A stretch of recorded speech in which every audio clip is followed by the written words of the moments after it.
लसद्वाल्यबालेन्दुकण्ठे भुजङ्गा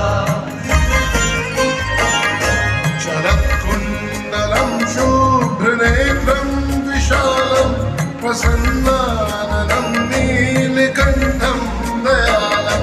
मृगाधीशधर्माम्बरं मुण्डमालं प्रियं शङ्करं सर्वनाथं भजामि प्रचण्डं प्रकृष्टं प्रगल्भं परेशम् अखण्डं मदं भानुकोटिप्रकाशम् त्रयं शूलनिर्मूलनं शूलपाणिं भजेऽहं भवानीपतिं भावगम्यम् कलातीत कल्याण कल्पान्तकारी सदा सज्जनानन्ददाता पुरारी चिदानन्द संदोहमोहोपहारी प्रसीद प्रसीद प्रभो मन्मथारी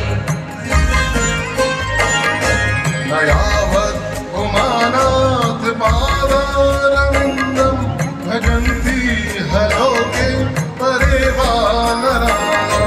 न तावत् सुखं शान्ति सन्तापनाशं प्रसीद प्रभो सर्वभूताधिवासम् न जानामि योगं जपन्नेव पूजां न तोऽहं सदा सर्वदा शम्भुतोभ्यम् जराजन्म दुःखोऽगतातप्यमानं प्रभो पाहि आपन्नमामीश शम्भो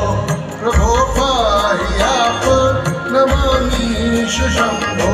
प्रभो पाहि आपन्नमामीश शम्भो विजयी भव श्री राम।